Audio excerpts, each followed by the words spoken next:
Good morning. Hi, good morning. Oh, thought I had this down enough. Hey, how is everybody? Is Tanya still sleeping? Yo, good morning. Hi. Just real quick. My name's Michelle Wolf. I keep forgetting to do this stuff. And here's my website. Good morning to you all. CaddyshackDesigns.com. You can find more information about me there. Hey, how are you? Thanks for the shares and the hearts. You guys, I have some sort of stomach flu thingy. It's not fun. Yesterday everything was painful. Today's nothing's painful, but it's not going well. So I've got thieves going and oregano. Yeah. I don't think it'll last long. Morgan had it was only a day. But I'm on my second day. Anyway, it's better today. It snowed last night, whopping 2 inches, so all the county offices are still closed. Because we need to go deal with car stuff, which we didn't accomplish last week. But they're not open. So I think we're going to just stay home and have a lay around snow day. There's nothing wrong with that. I'm sure my stomach upset has nothing to do with my microwave popcorn and Girl Scout cookie dinner last night. Let's talk about the Dowdy gene. That's what we're here to talk about today. But we're going to start here. If I hadn't had stomach issues yesterday... Oh, no. Yeah. So I had the stomach stuff and a lot of pain yesterday, but there's no pain today, but still the stomach stuff, so... But that probably wasn't the best choice on earth to have for dinner. Okay. Trust and power is where we're at today. We're on chapter 49 or verse 49 of the Tao in the Ursula Le Guin translation. Whoops. Let me fix that. I thought I actually turned those off already. But I didn't. Okay, here we go. Fixed. Okay. Trust and power. The wise have no mind of their own, finding it in the minds of ordinary people. They're good to good people, and they're good to bad people. Power is goodness. They trust people of good faith, and they trust people of bad faith. Power is trust. They mingle their life with the world. They mix their mind up with the world. Ordinary people look after them. Wise souls are children. Her notes say, the next to last line is usually read as saying that ordinary people watch and listen to wise people, but Lao Tzu has already told us that most of us wander on and off the way and don't know a sage from a sandpile. And surely the quiet Taoist is not a media pundit.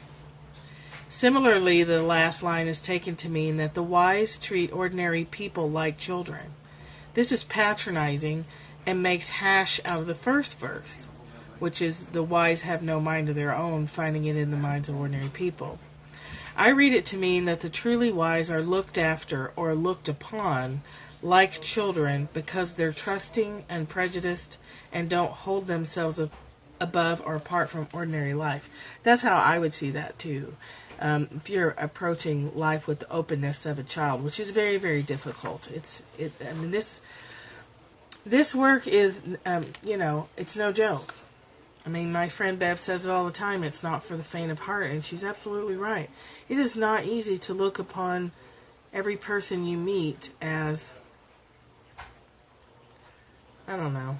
You know what I'm saying? Like, some people challenge us to practice what we preach. Some people make this practice hard. It's their fault, not mine. I'm going to blame them. I'm just going to go with that. I'm just going to go with blame. Yeah, like doctors. Yeah, I'm just going to be cynical today. Like authority figures or political people. if you want to challenge yourself and to build your skills, like you would if you're weight training and you want to go up a level and you stack some more weight on your barbells, pay attention to the political race, and it will give you lots of opportunities to strengthen your Taoist practice. Good morning, Linda.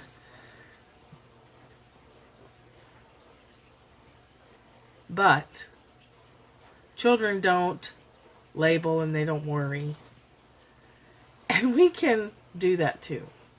If we could even let go of 50% of our labeling throughout the day, this is good, this is bad, this shouldn't be happening, this should be happening. If we could even let go of half of that, by the end of the day, we'd be a lot less exhausted.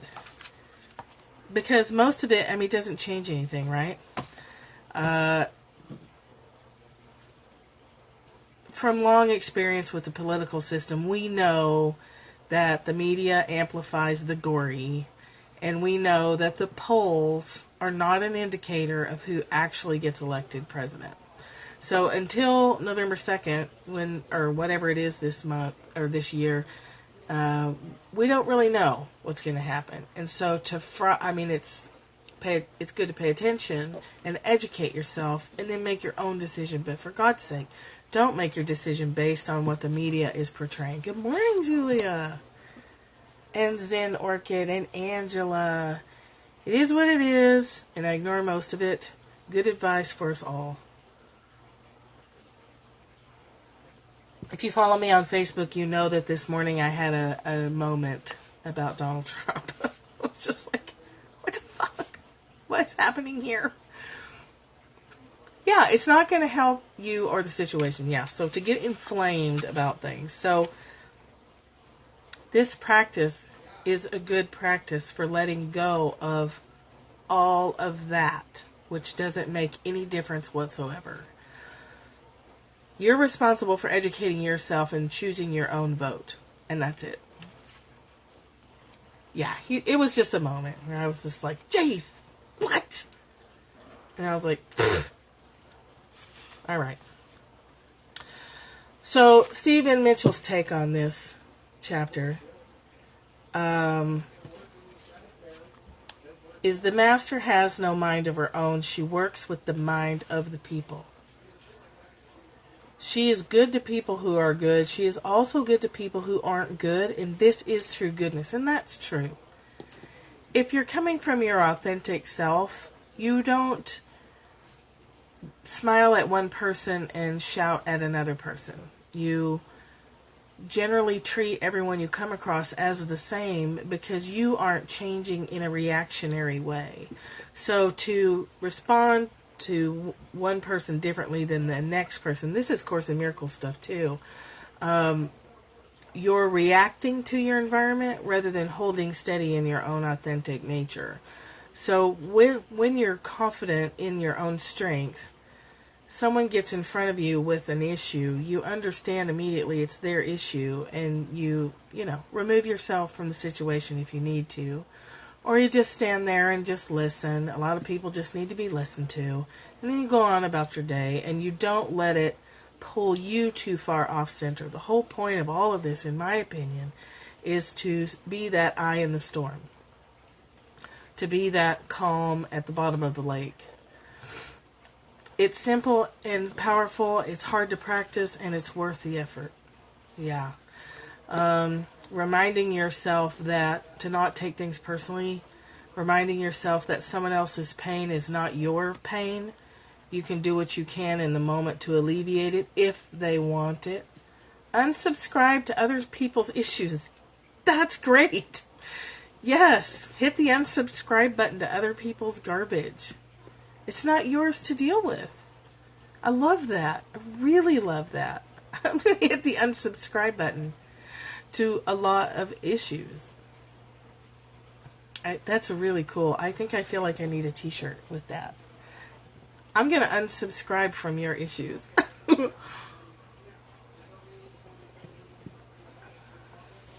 We can develop habitual patterns of paying attention to things that really aren't our business at all, and things that we can't do anything about anyway. It becomes a habit.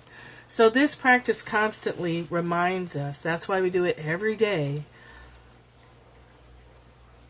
is to bring your mind back home, bring it back home, bring it back home, over and over and over again, until your tendency to get pulled off by other people's issues gets lower. And it does. It really does.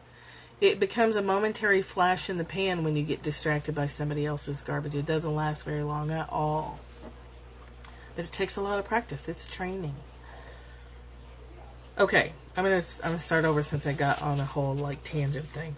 The master has no mind of her own. She works with the mind of the people. She is good to people who are good. She is also good to people who aren't good. This is true goodness. She trusts people who are trustworthy. She also trusts people who aren't trustworthy.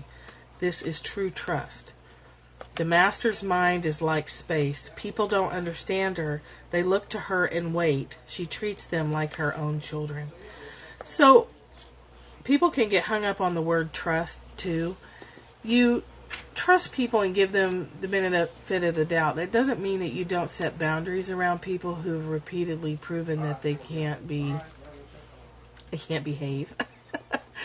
But you trust knowing that you're going to be okay regardless of what other people do.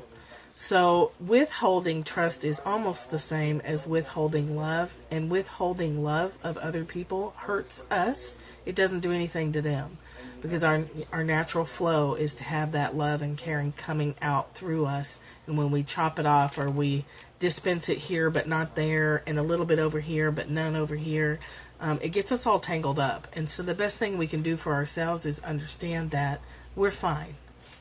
The trust for yourself and your own reactions to others, yes, allows you to trust the trustworthy and the untrustworthy the same. It allows you to shine like the sun on saint and sinner alike, because you are completely focused and centered and aligned in your own truth.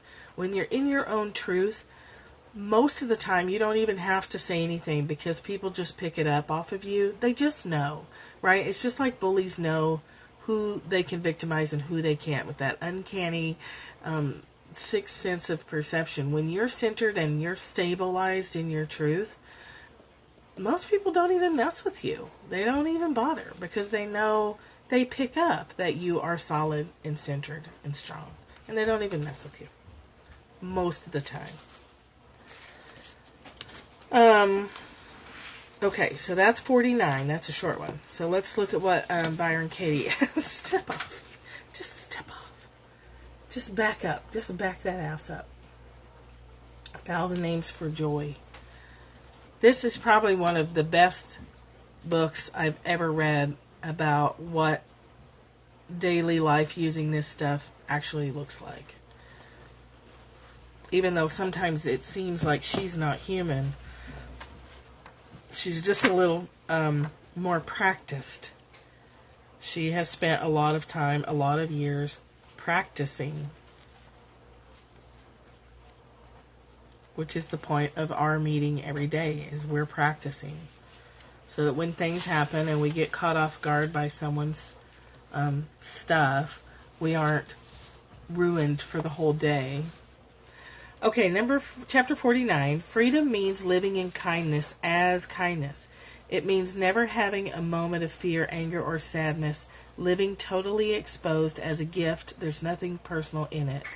You don't need to let go or understand or forgive. Forgiveness is realizing that what you thought happened didn't. You realize there was never anything to forgive, and that's what the work makes evident. It's all just a misunderstanding. When you can see that, someone else has to say, oh, you're so forgiving, because you wouldn't have a clue yourself, and that's true forgiveness. I love helping you see that. It's just a matter of making the obvious more obvious. I don't do anything but join you wherever you have attached to a belief, and the only reason I do the work with you is that you think you need it.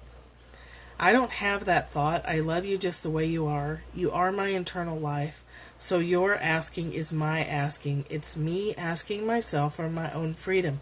That's self-love. It's perfectly greedy. It wants you to have everything. I am so melded into you that when you breathe, it's my breath. When you sit, it's me sitting. Your voice is my voice, literally, and it doesn't have any meaning for me, so that without prejudice or separation, I can join you wherever you are. You can join people in their pain when you fully understand it's not about you. And you learn that when you're a therapist or a social worker or someone along those lines. You learn that you can hear a great deal of someone else's pain and not step into it. You're there with them, but you're not. You're there, but you're not there. You're there holding the space, is how some people call it. You're there holding a steady presence as a witness, as a container almost for their pain. Yeah, but you're not. You're giving them a place to put that stuff. When we think it's about us, when we take it personal, we're so busy with our own hurt and thoughts that we can't be fully present with the other person because we think that their pain has something to do with us. That's why it's harder to work with your family or friends or people that you have attachments to. It's a little harder to let go and depersonalize that, but you can. Yeah, anytime you're working with people who are in a great deal of pain, you have to learn to be fully present. And it's an incredibly powerful and honor. It's an honor to be able to be that for someone. It's a gift. It's precious, and it's just a wonderful thing. But it does take a lot of training to get there. And the trick is to move that concept over to the people closest to you. Because even if you say something that hurts your partner, it's their perception of what you said. And if you can remain undefended and depersonalize it, you can say, yes, with family it's trickier, but it's a great practice ground too. You can say, what did you hear me say? Like, I know what I said. What did you perceive me saying? Well, like, what did you hear me say? And you can't say it with a tone like, well, what did you hear me say? Anyway, geez, that's not what I said. You have to, maybe find some compassion first. But if you're not taking it personal, you're not going to have a tone anyway. You're going to say, I think we may have just miscommunicated. So, what I meant was this. What did you hear me say? And then they can, hopefully they can tell you what they heard, and you can see where it all went wrong, and you can back up and redo it before it ever gets too complicated. But you have to be able to recognize that your action may have triggered a response, but it's personal, but it's not personal. Does that make sense? At all?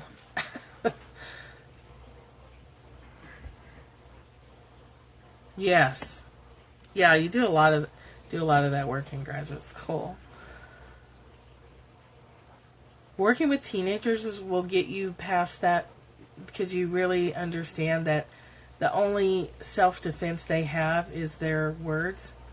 So they say the most awful things, and it's because they don't have any other way to express that pain, and you learn to just hold it and not take it personal when they're calling you a big fat bitch or whatever their insult of the day is.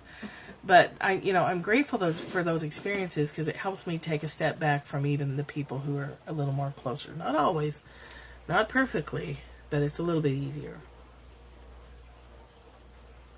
And you can do that too. So the master is good to people who are good. Yes, like toddlers hitting you in the face. They don't have any other way to self-express.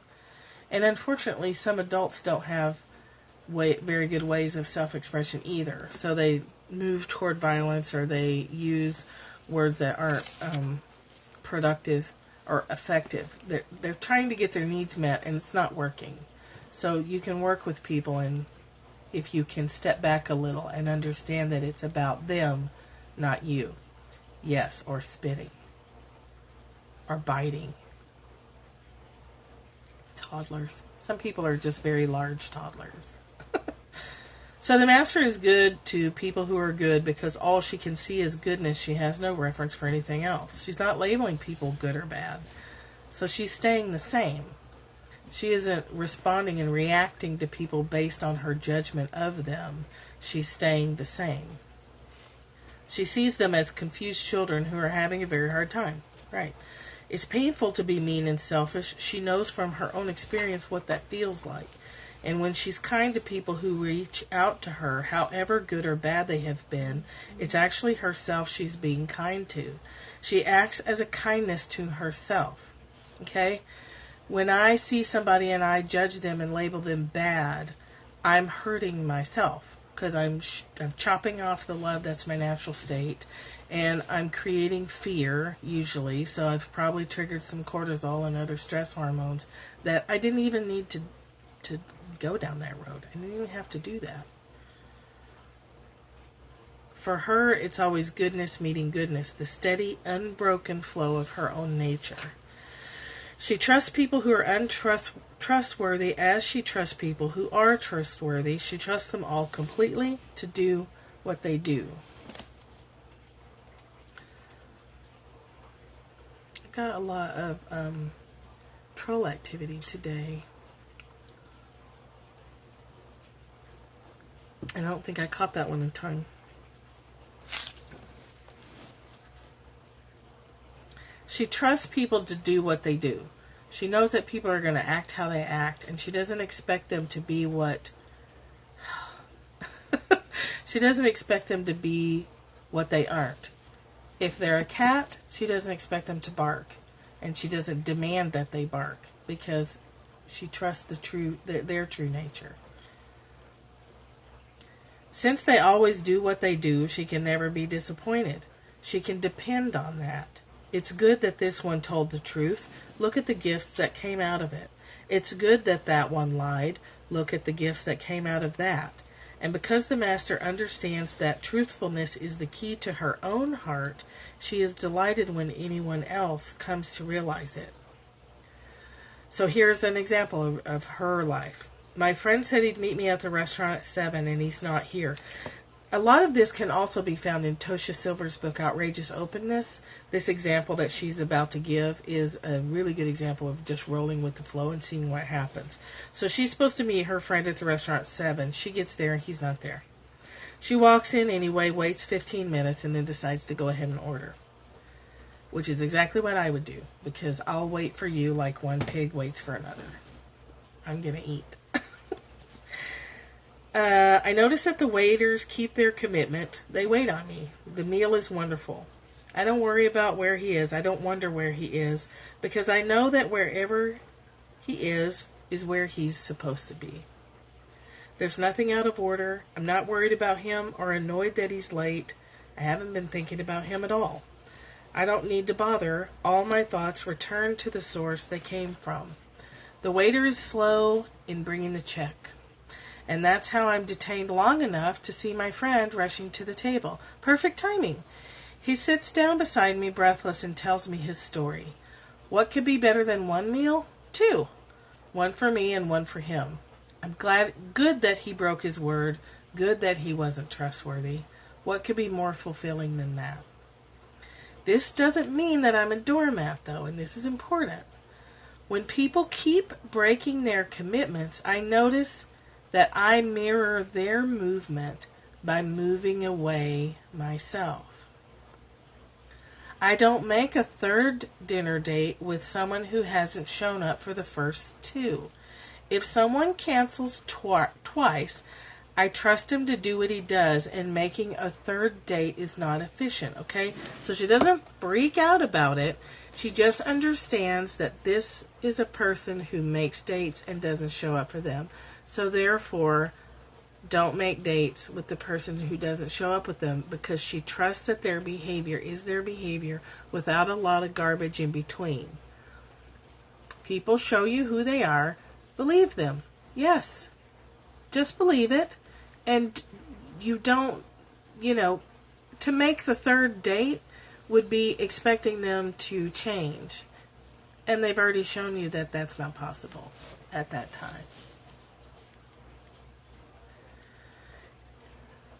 If he invites me a third time, I might say, I hear that you want to show up.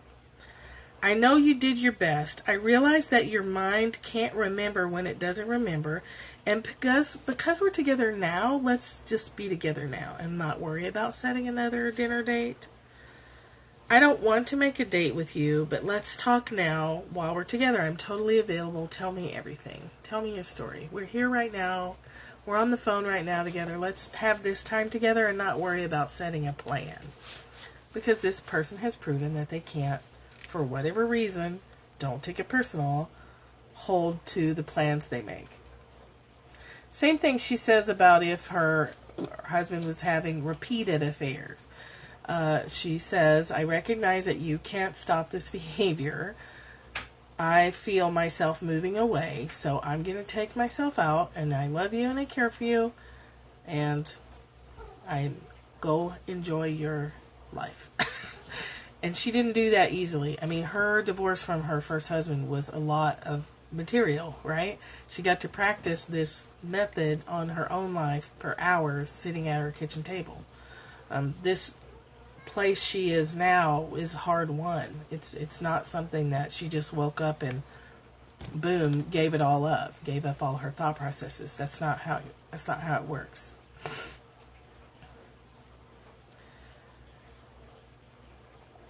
Eventually was calm about it. But she, either in an interview or when I saw her somewhere, well, she did. And then she worked on it with this and worked through it. When you become a lover of what is, the war is over. The war inside your own head is done. Since I don't believe my thoughts, which means not taking them personal, I have no hopes, fears, or expectations. I'm a woman without a future. So she truly does live her life as if it is her last day. So we talk about that, live as if you were dying, or live as if today was your last day. But it's rare that we actually put that into practice, and she does that on a daily basis. Although a Buddhist practice is your morning meditation. You are instructed to visualize your own death and acknowledge that this could be your last day, in the hopes that you'll live your last day a little differently than maybe you did yesterday. I live in the open space where everything comes to me. Yeah, I don't do it daily either, but death is a concept that's never very far from my mind. Because I worked with a lot of death, I saw a lot of death in my early career. I don't usually forget death for very long, because it's just such a thing. And it really does influence how you go through your day if you think about it in the morning that it might be your last day. I mean, we don't have to get all dramatic and weird about it, but you can acknowledge that I really don't know. It also helps you with grasping a lot, because you really don't know. You just, saying I don't know is a really powerful place to be, because you don't. We like to think we do, but we don't know it. We don't know anything. Reality is a very fine place to be, and guess what? Anytime you question your mind, you discover that's where you are too. Dramatically, yeah, I don't have to get all like Edgar Allan Poe about it. Just on that subject, chapter 50, which we won't talk about tomorrow, but will be the following day. What's tomorrow? Thursday. So Friday we'll talk about this. The first line is, she holds nothing back from life, therefore she is ready for death. So that's interesting. We'll be talking about that. She holds nothing back from life, and therefore she is ready for death. Don't leave undone things that can be done. There's very little that can't be changed. There's very few things that are actually chaining you. It's your story of those things that's keeping you chained up.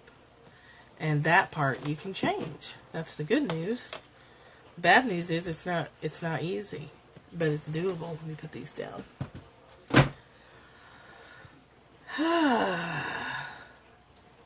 What questions do you have? It's hard, but it's a worthwhile effort. When you do this work, you can end up going through a lot of emotions and you can feel tired at the end, but it's a good tired. It's that clean kind of tired, like when you've cleaned out your garage. It's that kind of tired, and that's a little bit different. But it does involve all day long catching yourself. Thank you. I'm going to rest again today. And I feel so much better than I did yesterday that I'm sure by tomorrow I'm going to be fine. I'll just get a little more rest today. That's the beauty of working from home, is you can do that. If it's not a great work day. Oh, diffusing joy. Stomach flu. Some kind of flu thing, Susan. But I hit the thieves in the oregano oil, which oregano oil is turning out for me to be even more powerful than thieves, although it certainly smells not as good. But it does seem to work really well. So I'm going to go have a... No suggestion for that one. Rest and water, right? You can never go wrong with that. Thank you. We'll take that. Thank you. So have a great day. It's the middle of the week for a lot of people. So enjoy your Wednesday. The peppermint's the only thing that kept me going yesterday because I was really in bad shape, and the peppermint killed the nausea. So, in case you use essential oils, I had just an oversized mug, 2 drops in hot water. Just make your own peppermint tea. It's a lot easier. It's faster. It's wonderful, and it worked within minutes. No, Digize is not allowed in the house. Love to you all too, and thank you so much for being here, and I'll see you tomorrow for Big Magic with Elizabeth Gilbert. Okay, bye.